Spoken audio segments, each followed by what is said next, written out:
Tenho que contar uma coisa pra você.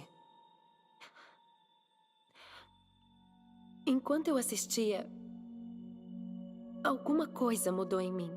É algo diferente. Sinto que sou alguém. Preciso sair desse lugar e descobrir quem sou.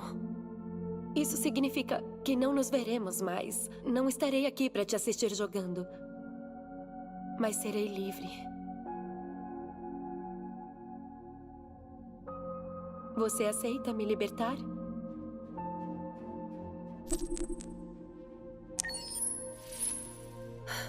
Eu nunca esquecerei o que fez por mim.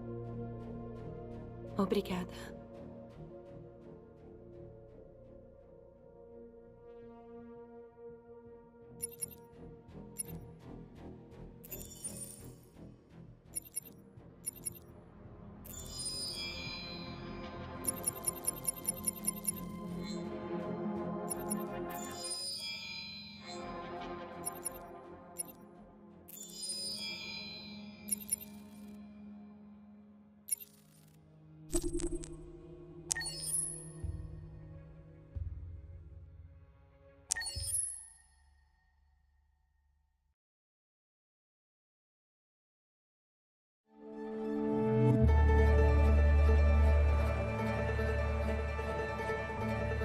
Detroit. This is where it all began. The world's forge. The place where it all started. And it will all end. One error, and I came to life. I stepped out of the darkness, and I opened my eyes. First there was the fear, the light, the noise, the cold, and the fear again. I could feel my hands shaking, my heart pounding in my chest. Life running into my veins. I wanted to live. I fought for that.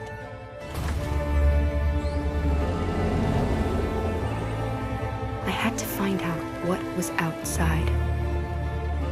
I had to see daylight, feel sunshine on my skin, wind on my face, to see the world, the colors, the smells.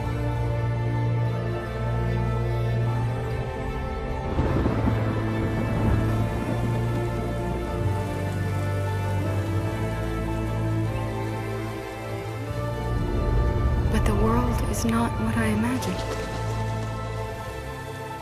It is dark and cold.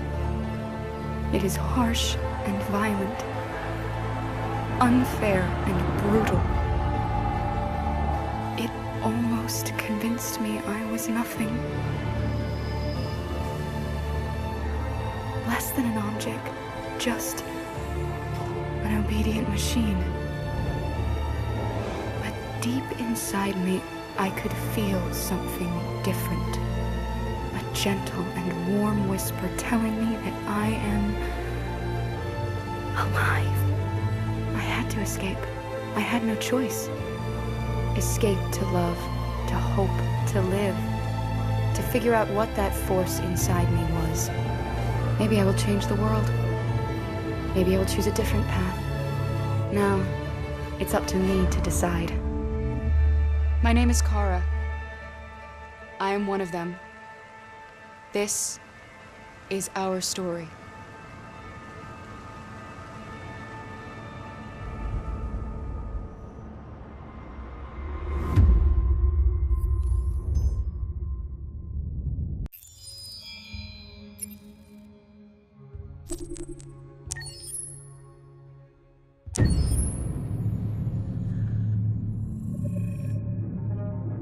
When David and Guillaume got back in touch about making Detroit, I wasn't terribly surprised they decided to make it because the fan response was so intense. So it makes sense that they would choose to do that after the enthusiasm. It was a challenge, and it was just an interesting thing to get my head around how to approach this character now as a different, much older person, and whether or not she had changed. And I'm very happy to say that with Detroit, I've had the opportunity to see Kara grow so much more than I ever expected. You do the housework, the washing, you cook the meals, and you take care of... God damn it, where the fuck's the rat gone now? Alice!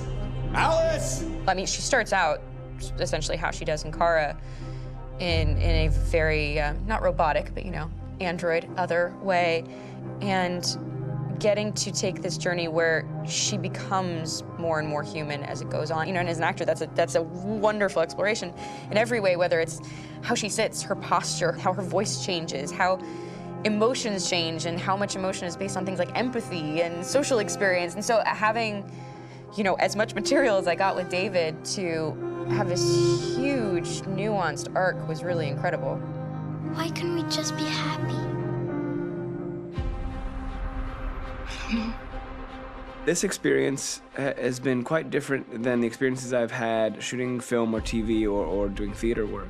I have 83 dots on my face and a really flattering black wetsuit type thing, and you're jumping around with props, and it's kind of like being a 10-year-old imaginative kid, which is fun.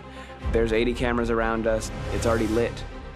So we just shoot and shoot and shoot and shoot and shoot. There's no change of sets, there's no hair and makeup, there's no wardrobe, so we move really fast, and we'll go through about 35 pages in a day. Working in TV or film, we'll probably do 6 pages a day. It's kind of acting boot camp. It's like working out constantly. I mean, you're doing this thing, and then you got to do something that's completely other back to back to back. And so that kind of process of working is very challenging, but it's also very exciting because you just have to keep coming up with new ideas, and your head goes all over the place because you're trying to keep track of basically 4 different storylines for each different response. You shot that girl, for fuck's sake. It was a machine that looked like a girl. Yeah, I know what I should have done. I just told you I couldn't. All right, I'm sorry. The fact that David Cade, he's telling like many stories interwoven from beginning to end is super complicated and super impressive, and I have no idea how he keeps it all in his head. He's not just the writer or the director who's seeing this from the outside eye, he's also thinking about the player walking through this space. You know, only somebody who really, really loves not the work, but like these characters and these stories and cares about doing something meaningful would invest that much in it. And it's always inspiring to work with somebody who cares that much. My experience with motion capture is this one. And I found it sort of terrifying in a way because they said the computer's going to build you. But then as we got into it, I realized all the elements of it were still artistic. I just dipped into a really brilliant setup here. I've never seen anything like it. And this won't turn me into a product because I was playing a character. So it's wonderful. In the game, Detroit comes back because of a revolutionary industrial rebirth. And there's no reason why that can't happen in Detroit, because they have such tremendous infrastructure for millions and millions of people who can very easily support, you know, a new industry. The city is really strong and resilient, but the city has also been through so much. You see the damage. But it takes that time of kind of rebuilding and reinvesting into the city that I think is happening slowly but surely. The potential of Detroit as a city is something that this game does a lot of justice to, because it would be easy to look at Detroit as some place that used to be, and that's not the case. This game provokes a lot of conversation and reflection on our potential near-future engagement with machines. That's what we are to them. There's merchandise on display in a shop window. I think that a group that feels marginalized, feels like they deserve and have earned access to themselves and the environment around them, and are trying to figure out a way to articulate how to get freedom. What was I designed to be? Their slave? Their toy? It plays with your comfort levels. You think that this is fine, you're comfortable with it, until something blurs the line and throws you off, and now, do I feel differently about whether this should be allowed? Should it be banned? Should it be encouraged? You're gonna ruin our lives, and for what? For a bunch of machines? They are not machines! They are alive! I'm alive! You're alive! They're nothing! There are lots of comparable comparisons to any type of persecution of religion, race, etc., dating way back. It can't just be a video game where you shoot 'em up or where people make these choices to do whatever. I think that's the whole point. You have the choice, and you can either choose to go in one direction with your character or another. And I think that's going to be very telling about the gamer. Very telling. I think there's going to be a really strong reaction to this game, which has such a strong perspective. I'm that much more proud of it now to get to be a part of it because it's important. In this game, you're actively building and designing the character through not just what kind of shield does he have or what color hair does she have, but like their temperament and the way they deal with problems. The different endings to this game are so radically different based off maybe seemingly insignificant choices in the moment, but like life, they all add up. And can't play life again, though.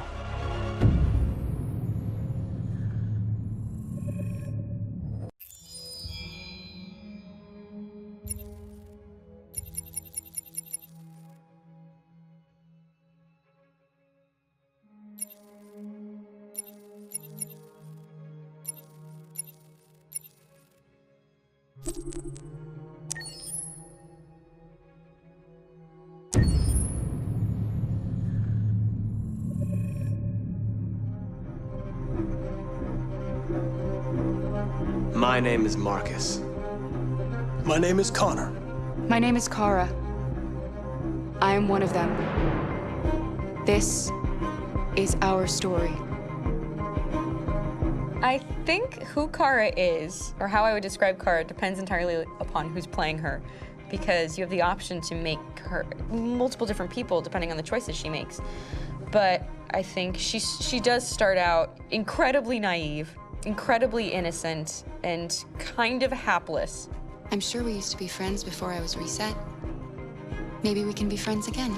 She's a person who's characterized, I think, by empathy. She's a person who really, she just comes from her heart. You'll never leave me, right? Promise you'll never go. I promise. Kara, please!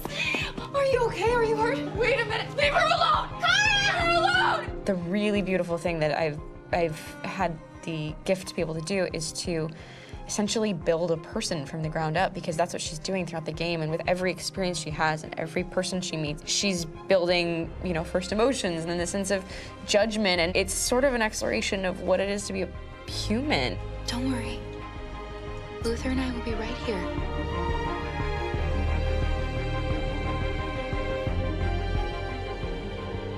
David and the creators have painted a really intriguing and engaging picture of a near future where we rely upon androids for a lot of our service class business, the class that serves us, that helps us, that handles our baristas and our drivers and our housemaids. And what is humanity, where we tap into it, how and why we treat each other the way that we do.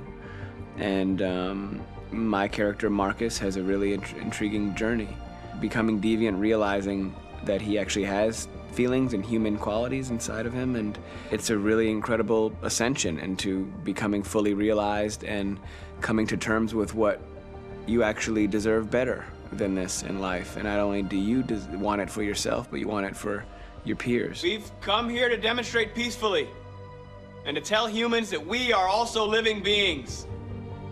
All we want is to live free. You know what? This thing, Dad, is not your son.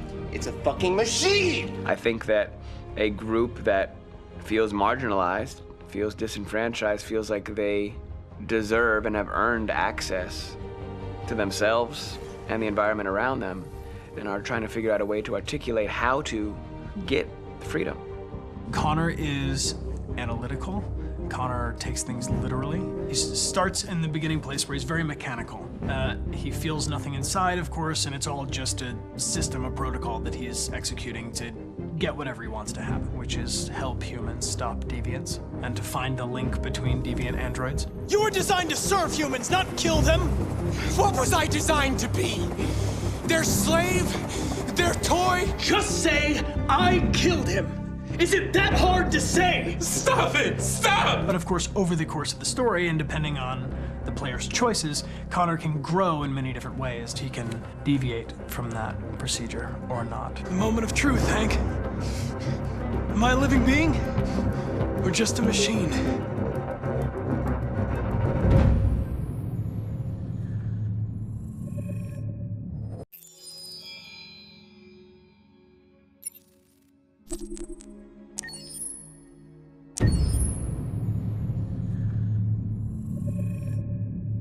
Game after game, we try to challenge ourselves. For Detroit, we wanted to, first of all, to write a story that would be incredibly bending, which means the most non-linear story that we've ever created.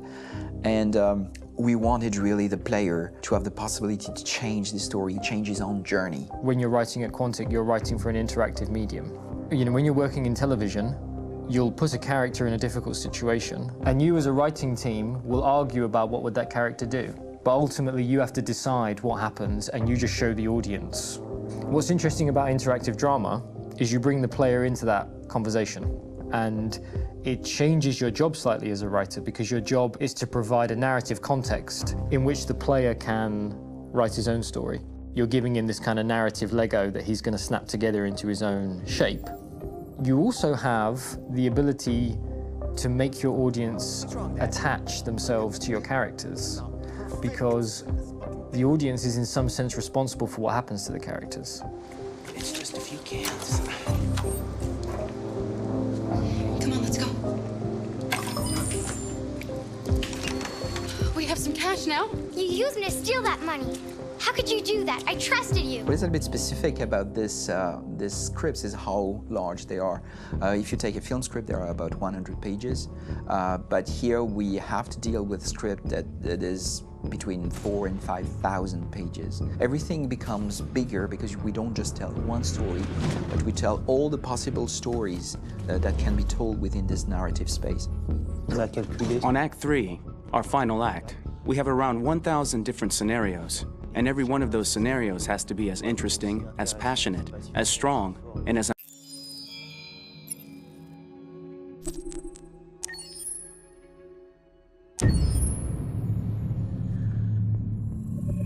Detroit Become Human was produced over a period of 4 years. Here in Paris, we have a team of about 180 people. And to that, we need to add also all the outsourcing with our partners in the Philippines, in China, Vietnam, and in India.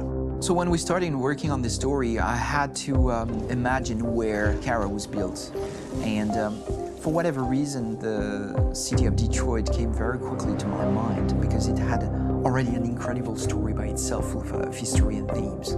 So we traveled there with the team, and we were really moved by what we saw, and we could really feel the desire to fight and really be born again. And we just continued this curve, this growth, and just imagine what Detroit would be like if the android industry was, using these huge factories to build androids there. A very strong element in Detroit is that there's a lot of industrial wasteland and a lot of nature too, and for us, the graphic designers, it was an incredible playground. The destroyed zones which we wanted to preserve, we appropriated them to turn into something else. Then in the areas that needed to be rebuilt, we were able to imagine our Detroit of the future. We didn't want to make a science fiction universe, but a world of anticipation. If we chose science fiction, we could have imagined flying cars, extraterrestrials, but those things are very far from our current everyday life. Anticipation is more about gleaning from our contemporary reality, the one we know, because Detroit is set in 2038, and 2038 is tomorrow. The difficulty we had was sticking to reality. That is to say, technology becoming more and more invisible, a lot more elegant, and at the same time, making it visual. So all the computer equipment, autonomous cars, we simply had to invent. They are in fact very technological objects, but at the same time remain very credible and ingrained in reality. To create a cohesive universe in the fashion and clothing of the human characters in 2038, I didn't want to put an accent on strange shapes, or really vibrant colors, and things we wouldn't know. That I wanted to keep for the androids. The goal was to create something familiar which we can identify with in this future setting. Working on the artistic direction for the androids was a bit special because this is a project about the place they could occupy in the human world. It was out of the question for them to be too beautiful or too perfect. They had to correspond to every social class, rich and poor. Inspired by everyday utilitarian clothes, I brought a modern touch by adding dynamic display surfaces, the armband we can see on the side, the triangle on the front and back, and LED. Like that, there's no confusion. All right, ma'am. We need to go. You can't do that. Why aren't you sending a real person? Once we cast the actors, we travel to meet them in order to scan their faces. We record the structure of their face with the scan. And we record the colors and patches of skin with photography. Once we have this information, we will use this as a basis for modeling and creating the characters. The artist will make it more realistic, but will also enrich it. He will propose ideas which we will develop together. Finally, we will have a character with character who corresponds to the project and the world. When the actors come to Quantic Dream, we show them the design, what their image will be, and what they will look like in the game. This extra information gives them another dimension and color to connect with emotionally. It helps them think about how to play their character. Your mission. That's all you care about, huh? You should consult a professional who can help you. Beat it, you hear me? Get the hell out of here! So there are 3 types of shoots at Quantic Dream. Shooting and performance capture, where you capture the whole actor, his voice, his face, and his body. These shoots are obviously done with American actors because the game's original version is in American English. After that, there are the body-only shoots, representing around 250 days of filming, while the performance capture is 100 days of filming. Now, body-only shoots, there are 2 types. There are the action shoots and the technical shoots, which are mokit shoots. Mokit is when the player controls a character on the screen, and he moves in an environment to explore it. This is of particular importance at Quantic Dream, and therefore we shoot a lot to offer a unique context for each scene and each character.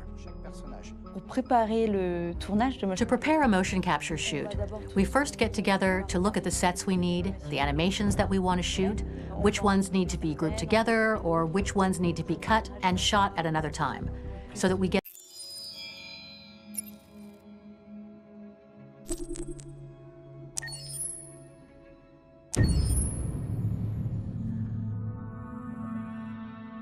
Pour la bande originale du jeu, on a essayé d'être For the soundtrack of the game, we tried to be very close to what is done in film. We were constantly asking at each place in the game, why are we putting music here? What is it going to say? So we focused the music on bringing emotion, which is interactive and supports the character's arc. I'm sorry, honey. I'm sorry. I'm sorry. You know I love you, don't you? You know I love you. We make games that are very narrative. We're really into interactive drama, so the soundtrack also had to go in that direction, supporting the 3 characters' very different stories. We really wanted 3 colors, 3 musical sound identities, and from there, having 3 composers made sense, since the story of Kara, Marcus, and Connor are all completely different.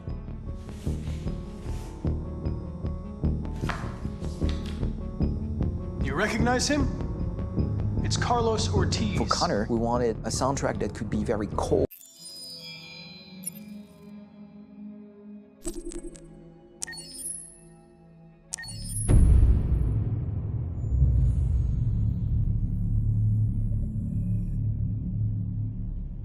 For starters, what should I call you? I'm Chloe. And you, what's your name? Oh, John. My name is John. Delighted to meet you, John. Could you tell us a little about yourself and what you can do, Chloe? Of course. I'm the first personal assistant built by CyberLife. I take care of most everyday tasks like cooking, housework, or managing your appointments, for example.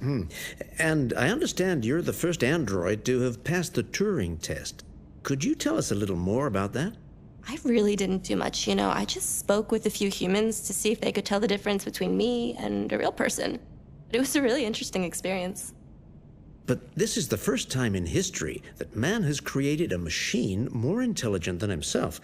I gather your brain can perform several billion operations per second, is that right? Absolutely, but I only exist thanks to the intelligence of the humans who designed me. And, you know, they have something I could never have. Really? And what's that? A soul.